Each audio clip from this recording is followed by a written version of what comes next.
E aí pessoal, tudo bom?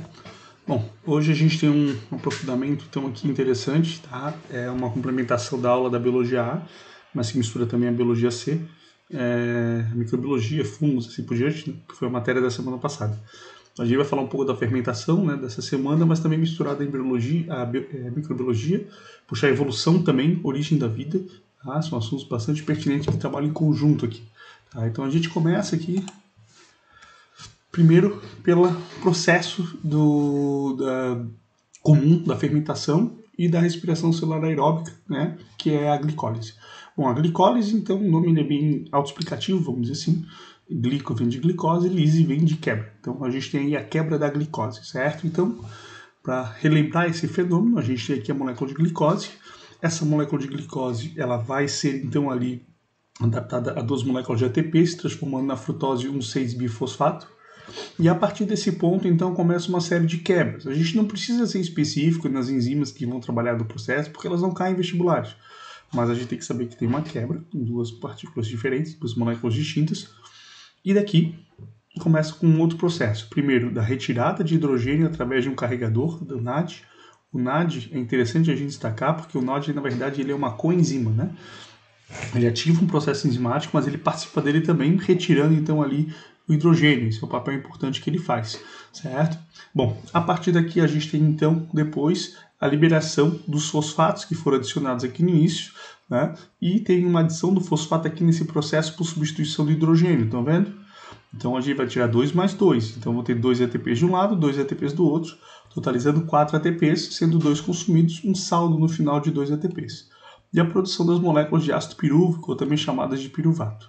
Então, só para a gente lembrar o que acontece na glicólise, é importante para a gente poder entender melhor então esse processo de fermentação. Perfeito. Agora, existem outros aspectos da glicólise que a gente tem que estar bem antenado, tá? Por exemplo, ela acontece no hialoplasma. Ela é a única fase da respiração aeróbica, né, que acontece fora da mitocôndria. Então, ela acontece na região hialoplasmática.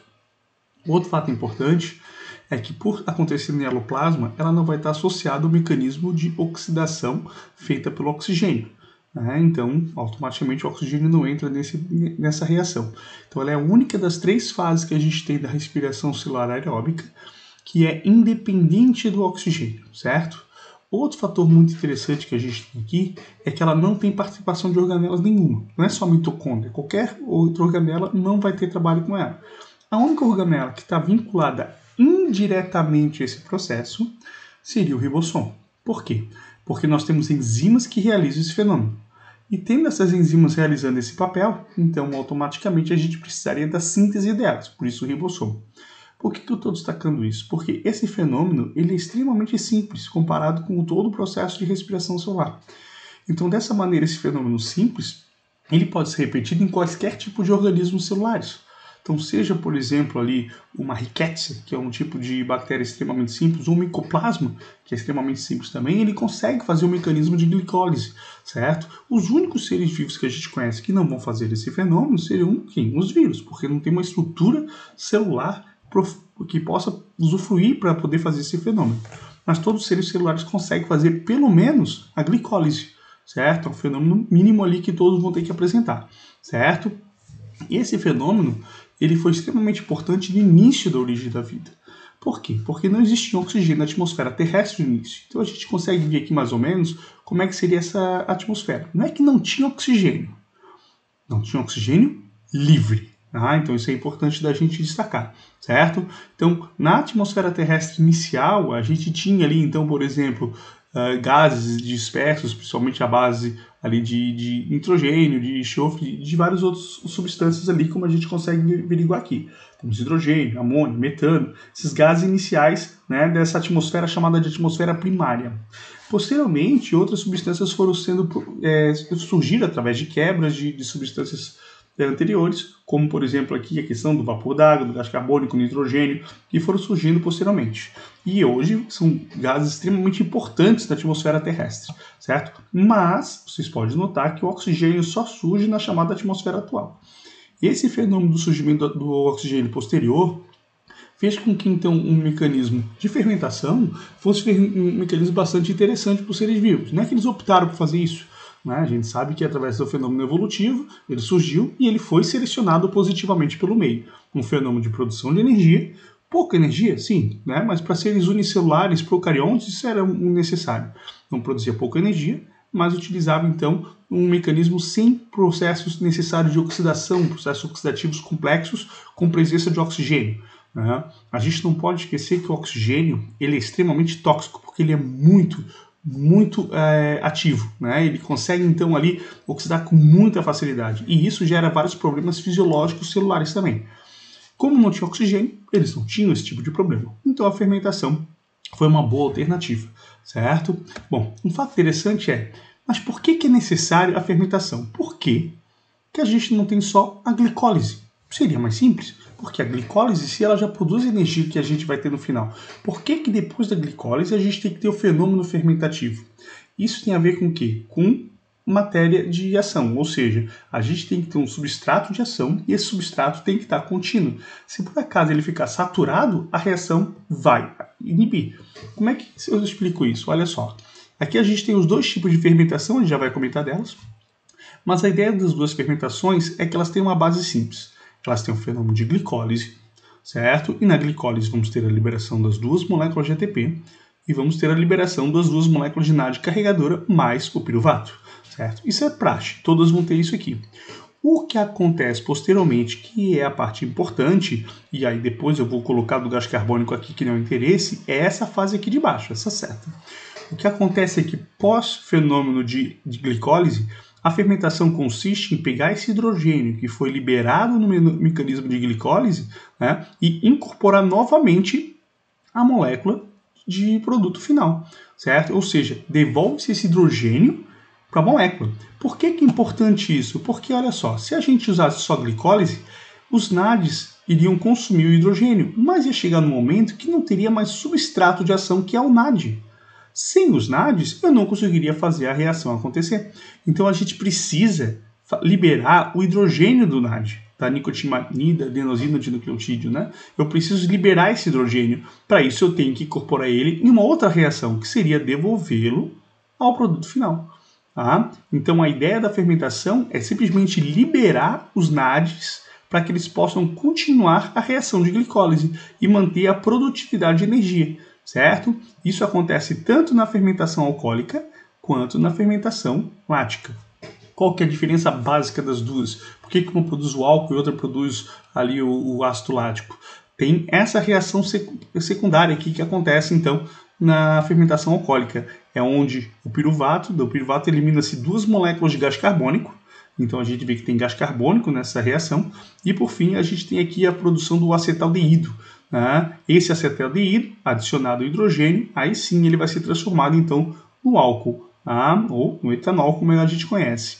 Então a produção do etanol está vinculada a uma fase intermediária de acetaldeído, que foi a eliminação do gás carbônico para poder se transformar essa molécula. Diferente do ácido lático, onde não tem essa fase intermediária, só tem a nova adição do hidrogênio, certo?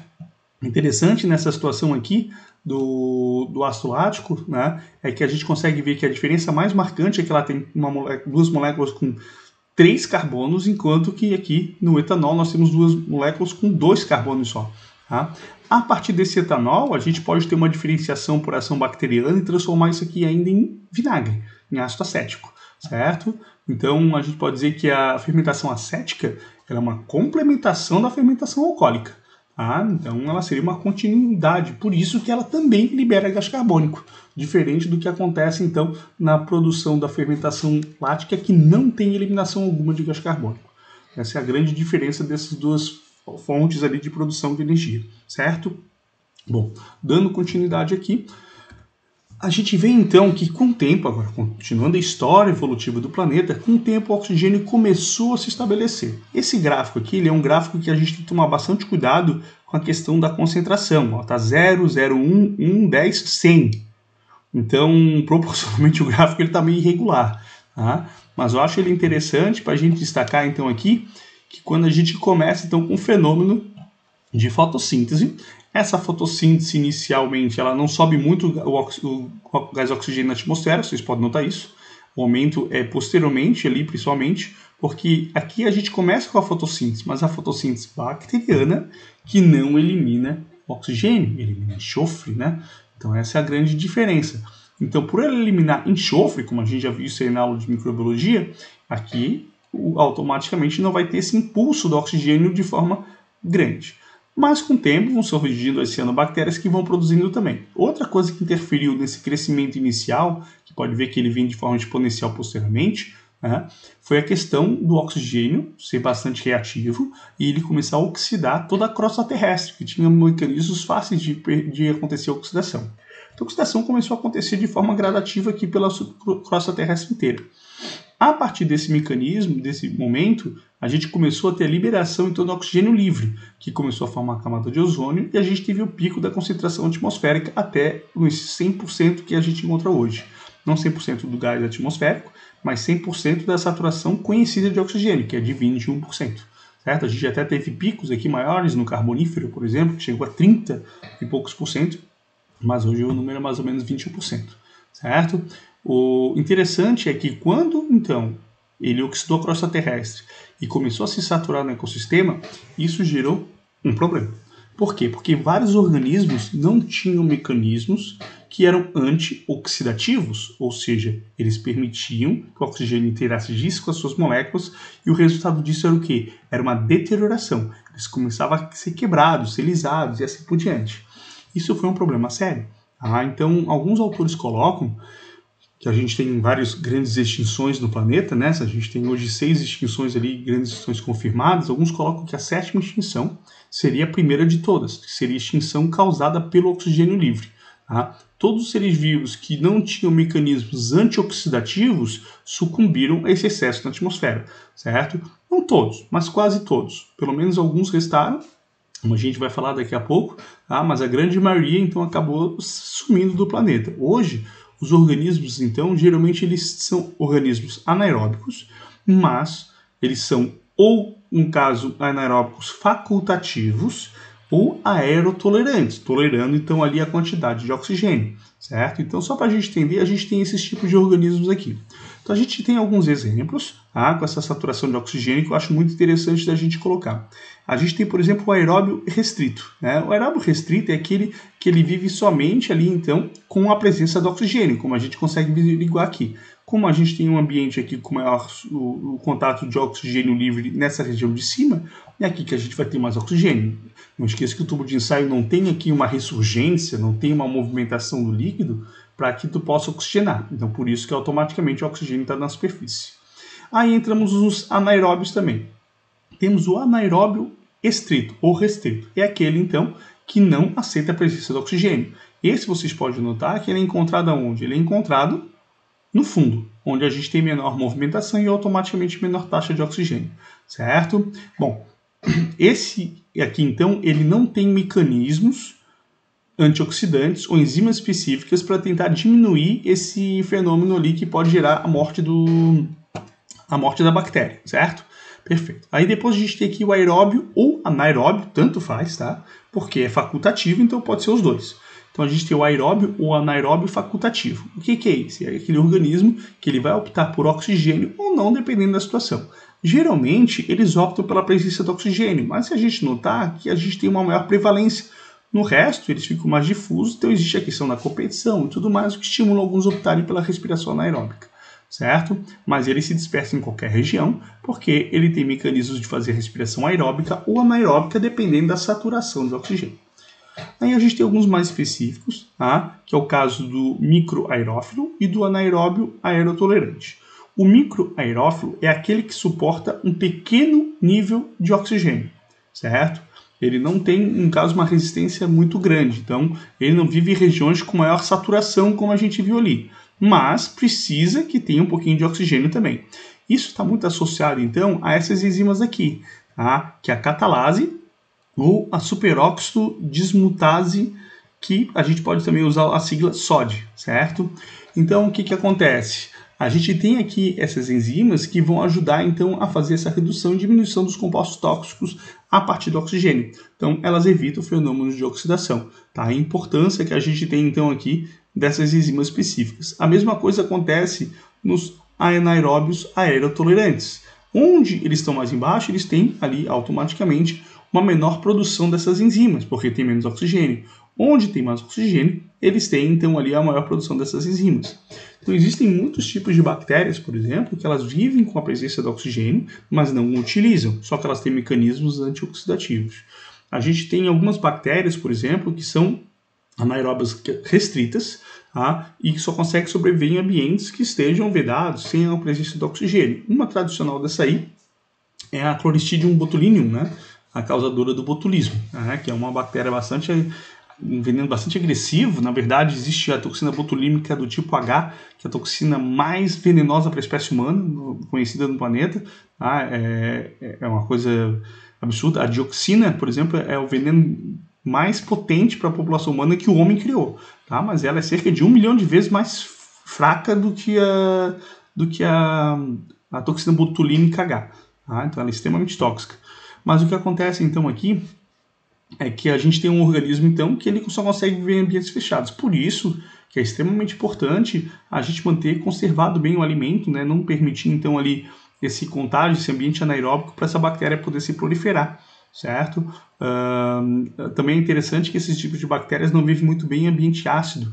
Por isso que a gente costuma encontrar então, as conservas sempre num vinagrete, num ambiente bastante ácido, para tentar inibir a proliferação desses seres também, certo? Então, um termo que aparece muito quando a gente fala de fungos é o aeróbio ou anaeróbio facultativo, que ele opta, no caso aqui, por aerobiose ou anaerobiose, dependendo da situação. Outro fato que a gente pode colocar aqui desse ponto também, dos fungos, é que para a gente poder então ter produção de substratos, de produtos finais à base de processo fermentativo, a gente precisa então inibir a entrada do oxigênio. A gente não pode dar a opção do oxigênio para ele. Por isso que a gente cria então esses seres chamados fermentadores. São ambientes fechados, lacrados, tá? Para que não possa ter entrada do oxigênio e automaticamente o fenômeno fermentativo atuar bastante fácil, assim, com bastante facilidade, certo? Então era isso, pessoal. Há um aprofundamento interessante que a gente pode ver aqui, que é um fato legal que a gente associa, então, a evolução, como eu falei, a origem da vida, a gente pode associar a parte de fermentação, obviamente, e também de microbiologia. Aquele gráfico que eu mostrei, voltando nele aqui até, esse aqui, ó, o gráfico de crescimento atmosférico, ele já andou caindo em algumas federais, tá? Uma federal que está faltando cair esse gráfico é a Federal da Universidade do Paraná, a UFPR. Ela ainda não cobrou. Federal de Santa Catarina, Federal do Rio Grande do Sul já cobraram. Então falta o FPR cobrar esse gráfico. Ele está bem na moda. Vestibular de São Paulo também já cobraram. Então está na hora de aparecer na prova da UFPR também. Beleza? Então é isso. Um abraço para todo mundo e até a próxima aí, pessoal.